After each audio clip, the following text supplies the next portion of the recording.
I found that nothing in life is worthwhile unless you take risks. Nothing. Nelson Mandela said, "There is no passion to be found playing small and settling for a life that's less than the one you're capable of living."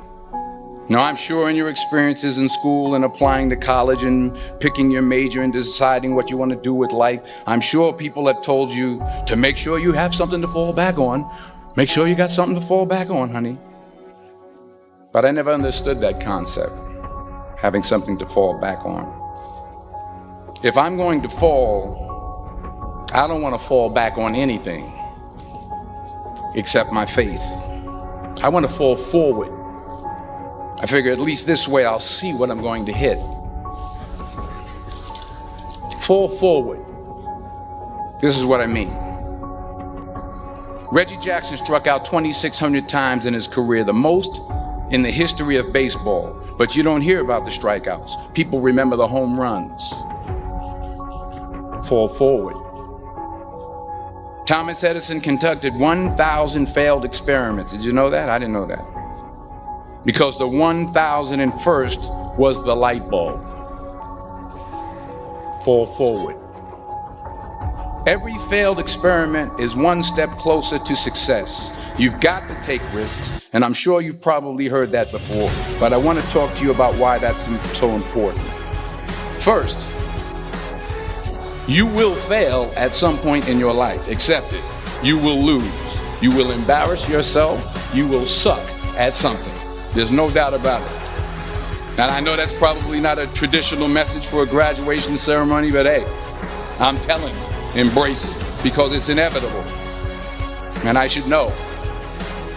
In the acting business, you fail all the time. Early on in my career, I auditioned for a part in a Broadway musical. Perfect role for me, I thought, except for the fact that I can't sing. So I'm in the wings, I'm about to go on stage, but the guy in front of me, he's singing like Pavarotti. He's just and he's just going on and on and on. And I'm just shrinking, I'm getting smaller and smaller. So they say, "Oh, thank you very much, and you'll be hearing from us." So I come out with my little sheet music, and it was Just My Imagination by The Temptations. That's what I came up with. So I hand it to the accompanist, and she looks at it and looks at me and looks out at the director and is like, "Nah." So I start, I'm gonna sing. This is my imagination once again, and then coming away with me. And they're not saying anything, so I'm thinking I'm getting better. So I start getting into it. It was just my imagination. Running. This thank you very much, Mr. Washington. Thank you. So I assumed I didn't get the job.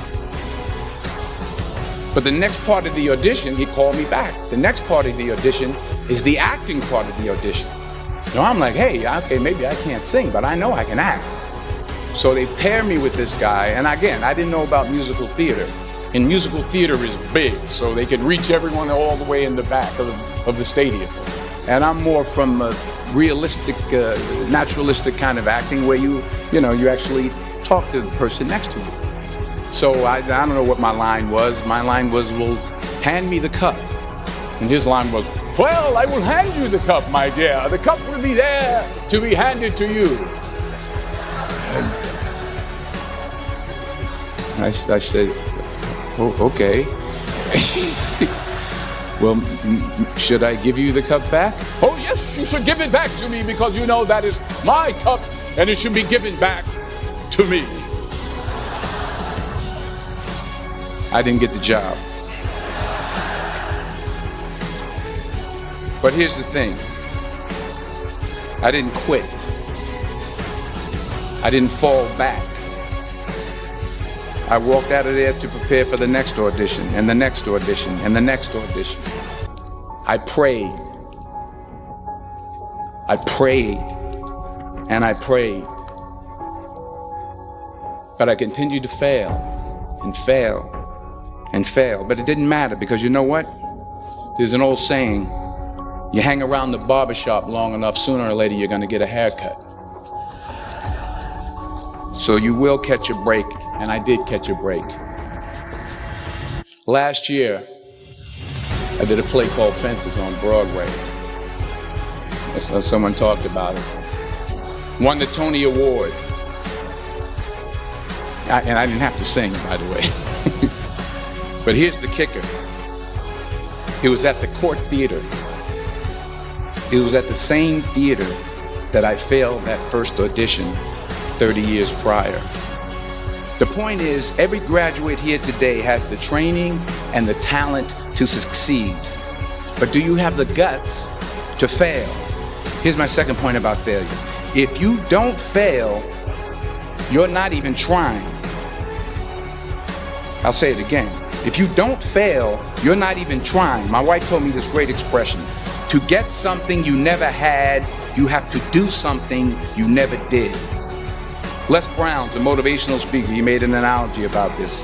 He says, imagine you're on your deathbed, and standing around your deathbed are the ghosts representing your unfulfilled potential. The ghost of the ideas you never acted on. The ghost of the talents you didn't use. And they're standing around your bed, angry, disappointed, and upset. They say, we came to you because you could have brought us to life, they say. And now we have to go to the grave together. So I ask you today, how many ghosts are going to be around your bed when your time comes? You've invested a lot in your education, and people have invested in you. And let me tell you, the world needs your talents, man, does it ever. I just got back from Africa like 2 days ago, so if I'm rambling on, it's because I'm jet lagged. I just got back from South Africa. It's a beautiful country, but there are places there with terrible poverty that need help. And Africa is just the tip of the iceberg. The Middle East needs your help. Japan needs your help. Alabama needs your help. Tennessee needs your help. Louisiana needs your help. Philadelphia needs your help. The world needs a lot, and we need it from you. We really do. We need it from you young people. I mean, I'm not speaking for the rest of us up here, but I know I'm getting a little grayer. We need it from you, the young people, because remember this. So you got to get out there. You got to give it everything you got, whether it's your time, your talent, your prayers, or your treasures.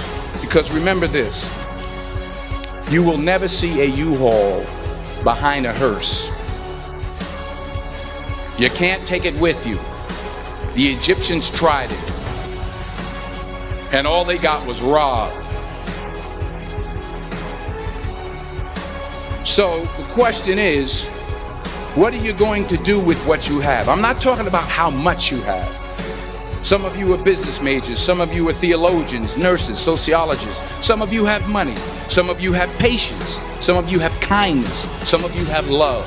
Some of you have the gift of long suffering. Whatever it is, whatever your gift is, what are you going to do with what you have? All right, now here's my last point about failure. Sometimes it's the best way to figure out where you're going. Your life will never be a straight path. I began at Fordham University as a pre-med student. I took a course called the cardiac morphogenesis. I still can't say it. Cardiac morphogenesis. I couldn't read it. I couldn't say it. I sure couldn't pass it. So then I decided to go into pre-law, then journalism. And with no academic focus, my grades took off in their own direction. Yeah, down. I was a 1.8 GPA one semester, and the university very politely suggested that it might be better to take some time off. I was 20 years old. I was at my lowest point. And then one day, and I remember the exact day, March 27th, 1975, I was helping my mother in her beauty shop. My mother owned a beauty shop up in Mount Vernon. And there was this older woman who was considered one of the elders in the town. And I didn't know her personally, but I was looking in the mirror, and every time I looked at the mirror, I could see her behind me, and she was staring at me. She just kept looking at me. Every time I looked at her, she kept giving me these strange looks. So she finally took the dryer off her head and she said something I'll never forget. First of all, she said, somebody give me a piece of paper. Give me a piece of paper. She said, young boy, I have a prophecy, a spiritual prophecy. She said, you are going to travel the world and speak to millions of people. Now, mind you, I'm 20 years old. I'm flunked out of school. In fact, like a wise ass, I'm thinking to myself, maybe she's got something in that crystal ball about me getting back into school next fall. But maybe she was on to something, because later that summer, while working as a counselor at the YMCA camp in Connecticut, we put on a talent show for the campers. And after the show, another counselor came up to me and asked, have you ever thought about acting? You're good at that. So when I got back to Fordham that fall, I got in, I changed my major once again for the last time. And in the years that followed, just as that woman prophesied, I have traveled the world and I have spoken to millions of people through my movies. Millions who up till this day couldn't see me, who up till this day I couldn't see while I was talking to them, and they couldn't see me, they could only see the movie. They couldn't see the real me. But I see you today, and I'm encouraged by what I see. And I'm strengthened by what I see. And I love what I see.